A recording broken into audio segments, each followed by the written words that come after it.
Welcome to episode 64 of Italian Americans in Hollywood. I'm Daley Giacopella. And I'm Sadie Bruni. You know, when we talk about Italian American actors who've really made their mark, Jennifer Esposito always seems to come to mind. She really does. It's not just her talent, though, right? Right. There's this, there's like a real grit, Yeah. a determination to her. A real paisana, you know? Exactly. Like, we know her. Very familiar to us. Totally. And that's no accident. Her background is so deeply rooted in that Italian-American experience. Yeah. Staten Island specifically. Right. I mean, we're talking multi-generational Calabrian and Sicilian roots. Wow. Her grandparents, Louis A. Esposito and Maria C. Piccolo. Okay. And then Maria's parents, Cesar Piccolo and Maria Rosaria Giordano. Wow. Yeah, those are like, you can't get more Italian than those names. You can't. Those are straight out of the immigration records. It's so true. Yeah. And it's that combination. Yeah. Right? You get that big city hustle, but it's blended with those traditional values. Yeah. And I think you see that in her career choices. Yeah, for sure. She didn't come from, a wealthy Hollywood family. Right, right. She worked her way up. Yeah. She was a waitress. She taught fitness classes. And all while studying at least Strasberg. Yeah. That's not somebody messing around. She was hungry. Yeah, she wanted it. She was not playing around. No. And that hunger led her to Spin City. Spin City. Which, I mean, think about it. It was a sitcom set in the world of New York City politics. Such a great fit for her. Perfect. It really was. With her wit and that, street smart energy. Yeah. That she just has naturally. I think it just has. And it wasn't just her playing like the Italian girl. Right. It was really embodying a very specific New Yorker. Absolutely. Who can just handle anything that comes at them. Yeah. Yeah. That New York pace. Yeah. That pace. Yeah. For sure. It's like she bottled up that Staten Island resilience. And poured it onto the screen. Yeah. And, we have to be honest, not every actor from that sitcom era successfully transitioned to more serious roles. No, they don't. But Jennifer did. She did. Seamlessly. Yeah. Summer of Sansell. Still know what you did last summer. Gritty. She was not afraid to get dark. She went there. And gritty and show a completely different side of herself. Yeah, she wasn't afraid to take risks. Totally. Right from the start. And then, of course, there's Crash. Oh, yeah. Which really, I think, put her on the map. Really did. Not only for her performance, but because it was a film that tackled these really complex social issues.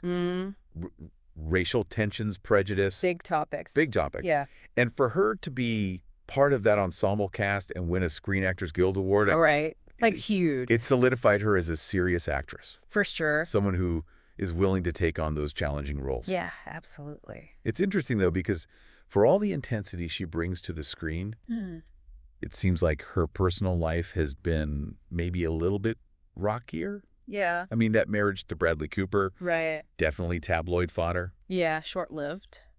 But it does seem like she's really learned how to navigate Hollywood. Right. And not let it consume her. Yeah, I think you see that in her choices. Yeah. Well, her subsequent marriages, including her current one to Jesper Westerstrom, I think those reflect that desire for more stability. Yeah. And partnership, outside of that Hollywood bubble. Totally. And we can't forget, during this time, she was dealing with something far more impactful. Oh, yeah. Than any gossip column could ever write about. Right. And that was her celiac disease diagnosis. Yeah. And that's where Jennifer's Way comes in. Jennifer's Way, her book. Right. Yeah. It's not just a celebrity memoir. No. It's a deeply personal account of her struggles with this condition, which a lot of people don't really understand.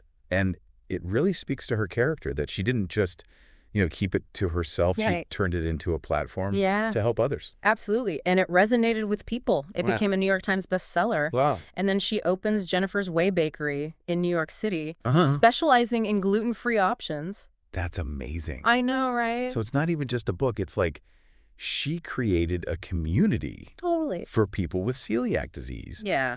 Who oftentimes, feel really isolated. Right, because of their dietary restrictions. It's just so great. It really is a testament to her. Yeah. To using her platform for good, Yeah. Turning a challenge into something positive. That's great. Really impactful. Yeah. And it makes her so relatable. Yeah. Like that mix of vulnerability and strength. She doesn't shy away from the struggles. No. But she doesn't let them define her either. Right. She's like the embodiment of that Italian American spirit, resilience, resourcefulness. Totally. When life gives her lemons, she doesn't just make lemonade. She opens a bakery. She opens a bakery. Yeah. That entrepreneurial spirit, too. I mean, it's one thing to write a book about it. Right. But to actually go and create a business that addresses the needs of this community. That's a whole other level. That takes vision and guts. It does. And you can tell it's not just a business for her. Right. It's truly a passion project. Yeah. She really wants to help people who are struggling with this. With celiac. Yeah. And that passion extends to her filmmaking, too. Oh, yeah. With Fresh Kills. Yeah. She steps behind the camera, not just as a director. Wow. But the writer and the star. That's incredible. It is. I mean, it's a crime drama. But it's told from a perspective we really don't see that often. Okay. Women navigating this world of organized crime. Oh, wow. That's a really bold move. It is. Especially for someone who's primarily known for acting. Yeah. To take on such a complex project, to challenge that typical mafia narrative. Right. It speaks volumes about her willingness to take risks. It does. And push boundaries. Yeah. And the fact that she partially financed it herself. Right. Shows just how much she believed in it. It really does. Yeah, she was all in. She was all in. On this project. It's like she's come full circle. Drawing on her own Italian-American heritage. Yeah. To explore this world that has typically been told. From a very male point of view. Yeah, very male-centric. Totally. She's reclaiming that narrative. Yeah. And bringing a fresh perspective to this genre that's so steeped in tradition. Absolutely. And it's not just the subject matter. Right. It's the way she approaches it. Yeah.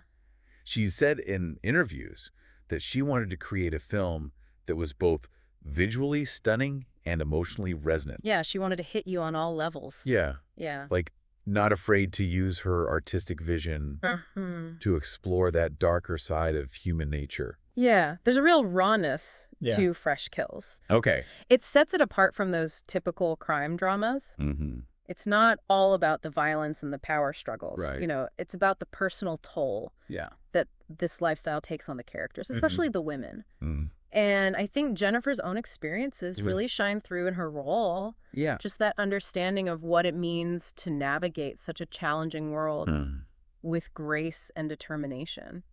I think it's fascinating how she uses her platform to amplify these voices that often go unheard. For sure. She's not just telling a story. She's shining a light on a part of Italian-American culture that, we don't often see explored in this way. Right. And it's that commitment to authenticity, that willingness to kind of dig deeper, challenge those conventions. Yeah. That makes her work so compelling. Totally. She's not just playing the game, she's changing it. And, in the midst of all this, she's still living her life. Yeah.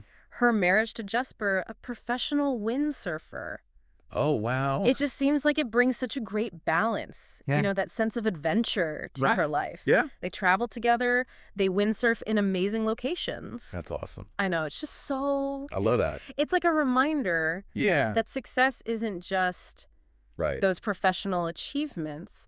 It's about finding that fulfillment in all areas of your life. Totally. And Jennifer seems to have found that balance, between her passion for her work and those personal connections and experiences. That's great. Yeah. It really is inspiring to see someone achieve that level of success, but not sacrifice. Right. She's not just an actress, right? Right. She's an author, an entrepreneur, a filmmaker.